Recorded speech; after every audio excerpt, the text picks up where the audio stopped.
Boa noite, queridos amigos, queridos irmãos. Que gostoso estar aqui com vocês nessa noite tão especial na sala de oração. Estou aqui na sala de oração e um privilégio poder estar na sua casa. Não sei onde você está, talvez você esteja na sala de TV, talvez você esteja na sua sala, no seu quarto, não sei onde você está, mas é muito bom ter a sua companhia aqui. Nessa noite, eu queria conversar um pouquinho com vocês e para a gente começar, vamos começar a abrir a palavra de Deus. Eu queria que você abrisse agora a sua Bíblia. Pega lá a sua Bíblia, pode ser a Bíblia do celular, pode ser a Bíblia literal, não é? Pode ser a Bíblia do jeito que for, mas abra a sua Bíblia. Deuteronômios 6, e nós vamos ler o verso 6 e 7. Ok? Abra lá a sua Bíblia, Deuteronômios, no capítulo 6, e nós vamos ler os versos 6 e 7. Na versão da minha Bíblia diz assim: que todas estas palavras que hoje lhe ordeno estejam em seu coração. Ensine-as com persistência, diz aqui no verso 7. Ensine-as com persistência a seus filhos.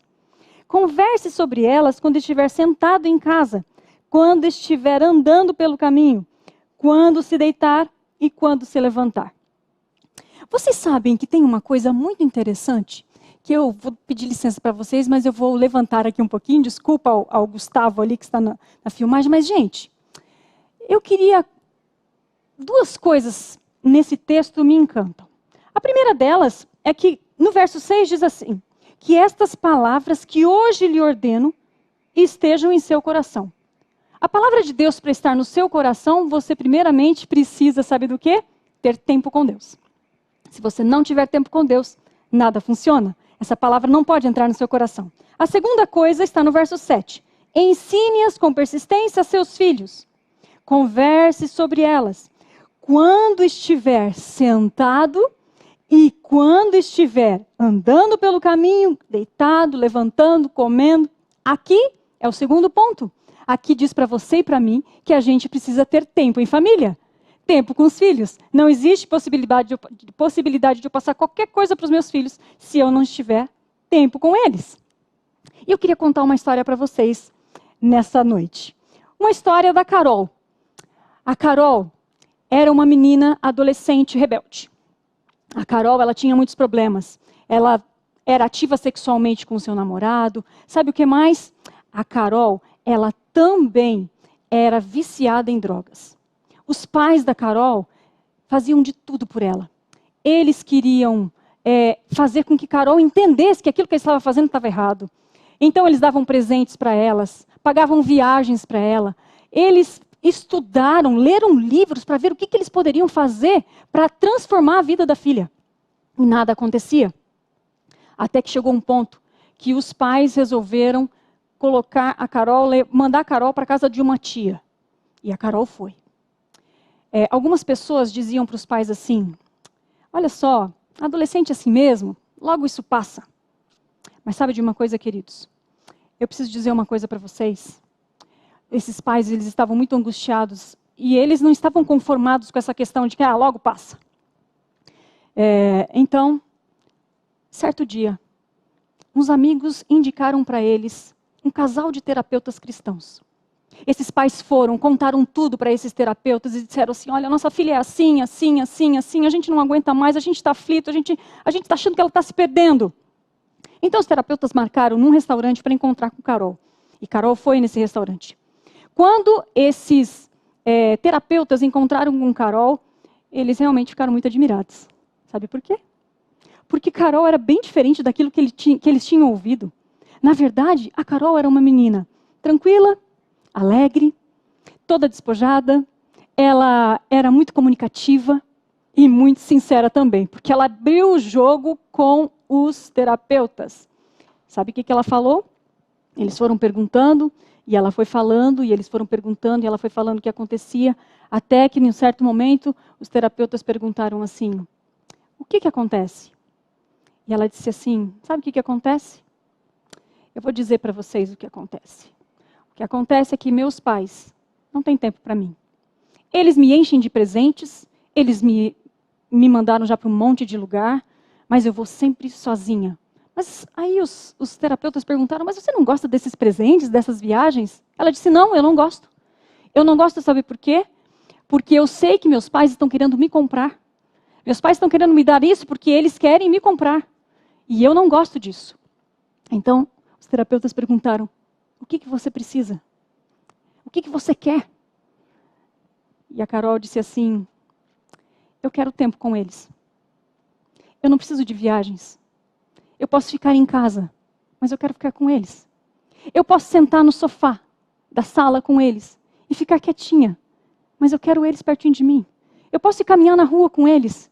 Eu posso até ficar de frente com eles, conversando, ou então quietinha, mas só olhando para eles. É isso que eu quero. Eu quero tempo com eles. Afinal, diz Carol, não é isso que a gente precisa fazer em família? Ficar juntos? Olha só, no outro dia, os terapeutas se encontraram com os pais de Carol e contaram tudo isso para eles. E sabe o que os pais disseram? Mas a gente dá tudo para ela e ela é tão feliz, parece que a linguagem do amor dela é presente, porque ela sempre fica feliz. Então os terapeutas disseram para os pais, olha só, queridos, a questão não é essa. Pode ser até que a linguagem do amor da sua filha seja ganhar presentes. Acontece que nesse momento, ela precisa de um presente. A presença de vocês. Sabe, queridos, em Malaquias, queria pegar minha Bíblia novamente aqui. Não precisa abrir sua Bíblia se você não quiser, mas em Malaquias, no capítulo 4, versos 5 e 6, nas igrejas onde eu tenho ido, tenho falado muito sobre esse verso. Diz o seguinte, olha só. Vejam, eu vos enviarei o profeta Elias, antes do grande e terrível dia do Senhor. Ele converterá o coração dos pais aos filhos e dos filhos aos pais. Do contrário, eu virei e castigarei a terra com maldição. Por que eu estou lendo esse texto? Porque eu queria pegar esse pedacinho que diz assim, converter o coração. O que é converter o coração? Vocês viram a história de Carol? O que ela precisava? De tempo. Tempo para ficar com os pais. Ela queria estar com os pais. Converter, diz a palavra de Deus, ele quer dizer aproximar, unir, religar. Relacionamento familiar. É isso. É isso que nós precisamos. E sabe, queridos, a gente está num tempo... Eu estava contando aqui agora, na verdade hoje à tarde eu estava contando, e nós já estamos, pelo menos, eu já estou, não sei vocês, mas eu já estou há 56 dias de quarentena. Isso equivale a 9 semanas. Isso equivale a 1.320 horas que nós estamos dentro de casa com a nossa família. Mas eu quero te perguntar uma coisa muito importante. Quanto tempo você tem passado em família? Mônica, o que é isso? A gente passa em família todo esse tempo que você está lá na sua casa, a gente também está em família. Será? Será que é isso?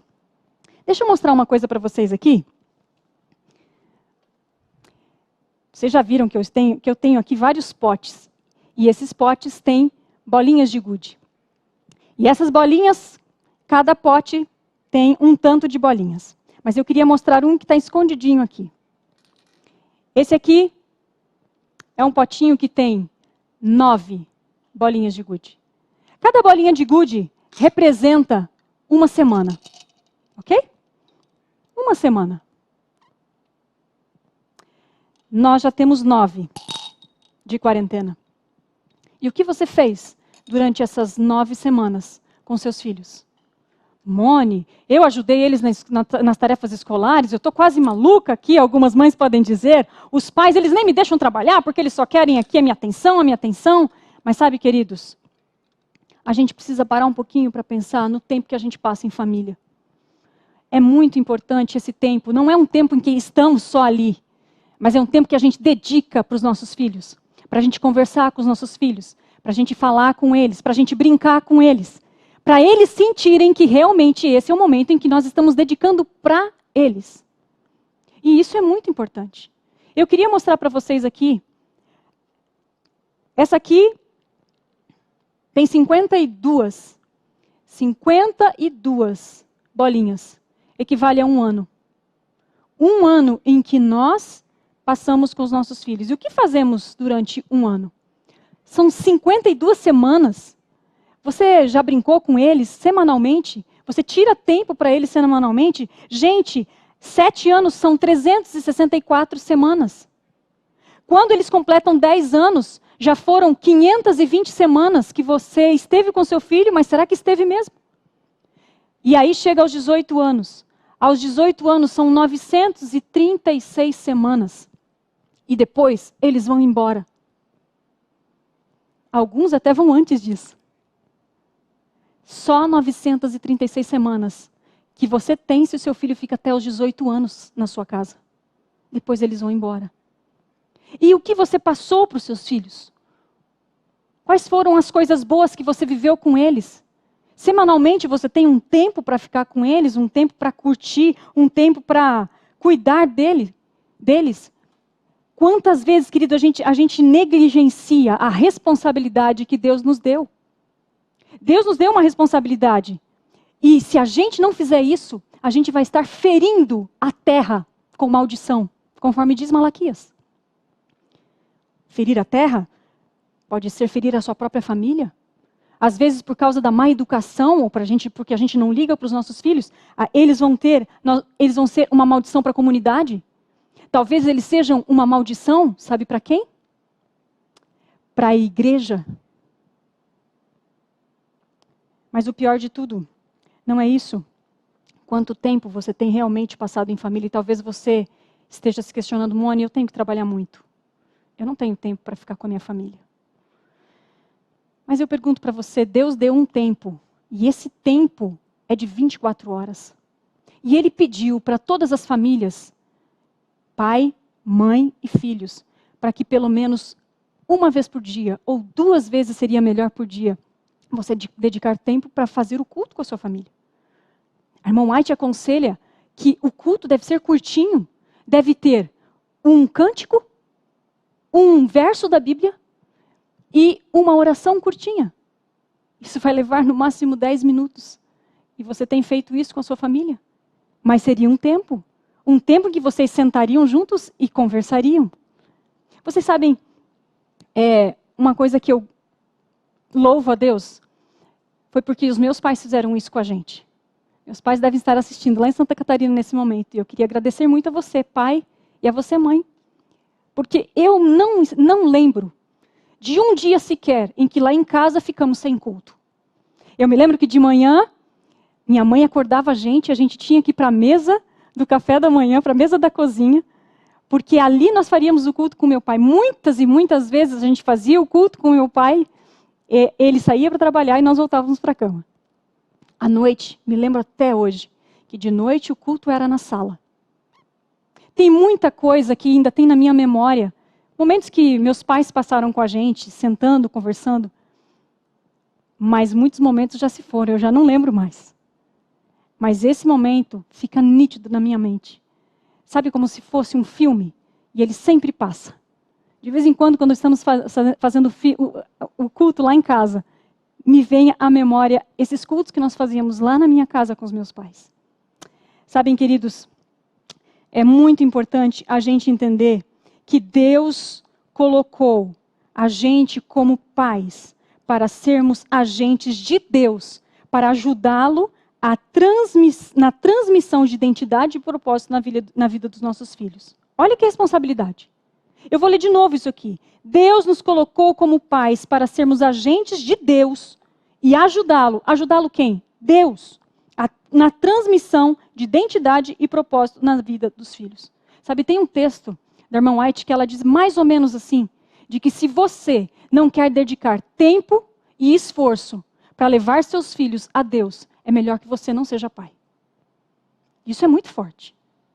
Porque no momento que você decidiu ser pai e mãe, você precisa lembrar que você vai ter que entregá-los um dia para o Senhor. E para a gente entregar, e a gente conseguir transmitir essa identidade, esse propósito, que como Deus pede que façamos, só existe uma coisa que a gente pode fazer. É passar tempo com eles. Não apenas tempo na hora do culto, mas passar tempo com eles. Brincando. Os filhos já são adolescentes, já são jovens. Tenta reconquistá-los. Com paciência, com muita oração, mas tente reconquistá-los. Isso é muito, muito importante. E eu queria ler um último texto antes de terminarmos. Esse texto É um texto muito bonito e eu não poderia deixar de ler para vocês. Esse texto diz o seguinte: a restauração da família é um sinal que antecederá a segunda vinda de Cristo. A restauração da família é um sinal que antecederá a segunda vinda de Cristo. A família é a base da igreja e também da sociedade. Nossos lares restaurados trarão uma reforma na igreja tão necessária para terminar a obra de Deus nesse mundo. Se a nossa família, se a sua família, se a minha família não for restaurada, como é que a gente vai poder restaurar a igreja? Jesus quer voltar, gente. E os sinais estão por aí. Mas, primeiramente, Ele quer converter o coração dos pais aos filhos e dos filhos aos pais.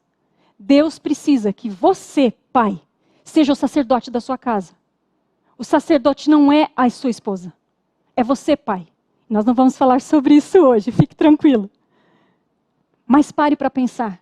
Não existe nenhum texto da Bíblia que diz que a mãe é a sacerdotisa. Se o pai está presente, é o pai que é o sacerdote, é o pai que chama para o culto, é o pai que é responsável. E esse pai precisa dar amor aos seus filhos, precisa dar amor à sua esposa. Eu sei que não é fácil muitas vezes, mas é isso que Deus quer. Queridos, eu vou dizer uma coisa para vocês. E assim eu vou terminar, tá bom? Olha só, tem alguma coisa que você queira que mude na sua casa? Eu não sei o que é. Quem sabe o seu relacionamento com a sua esposa? Quem sabe o seu relacionamento com o seu marido? Quem sabe você quer restaurar o relacionamento seu com seu filho? Talvez seu filho ainda esteja em casa. E ainda há tempo para isso. Mas quem sabe seu filho já se foi, sua filha já se foi. Mas há tempo. Tem uma coisa muito importante que a gente precisa entender. Deus, em sua grande benevolência, Ele dá para a gente chances. Eu fico pensando, será que essas 9 semanas que Deus tem dado para a gente não é uma chance? Você sabe que Deus transforma coisas ruins em coisas boas. E nós estamos vivendo um momento ruim.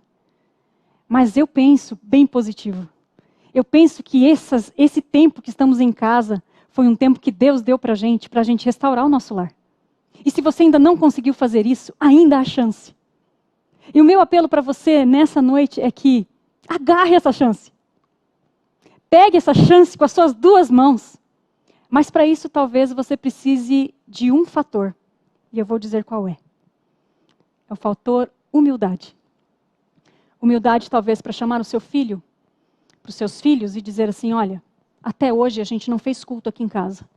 A partir de amanhã a gente vai fazer. Talvez você precise ser humilde o suficiente para chamar a sua esposa e dizer assim, me desculpe, eu não tenho te honrado, eu não tenho te amado da melhor maneira. Ou quem sabe você, esposa, vai falar para o seu esposo, olha, eu não tenho te honrado também. Eu não tenho te colocado como o principal aqui no nosso lar. Queridos, há chance. A chance de pedir perdão, a chance de restaurar. Se coloque nas mãos do Senhor e eu sei que Deus vai ouvir o seu clamor. Deus vai ouvir. Porque Deus está pronto para te restaurar. Deus está pronto para me restaurar. E essa é uma noite de restauração. Mas é uma noite de clamor também. Eu sei que não vai ser fácil você mudar muita coisa aí no seu lar. Mas eu sei que pode ser que tenha muita coisa para mudar, mas pode ser que também não tenha nada para mudar. Mas eu queria convidar você nessa noite a orar comigo. A oração hoje vai ser um pouquinho diferente, tá bom? Eu não vou fazer uma oração falada. Nós já tivemos uma oração linda aqui falada. Mas nós vamos fazer hoje uma oração cantada. Se você conhece essa música que eu vou cantar, cante junto. E durante essa música, realmente ore e clame a Deus e fale, Senhor, eu quero mudar. Se você não conhece essa música, apenas feche seus olhos e ouça. E se entregue. E eu tenho certeza que Deus vai ouvir o nosso clamor. Chame sua família. Chame para eles orarem juntos agora. Vamos juntos orar? Feche seus olhos, aí onde você está. E ore comigo, através dessa canção.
Escuta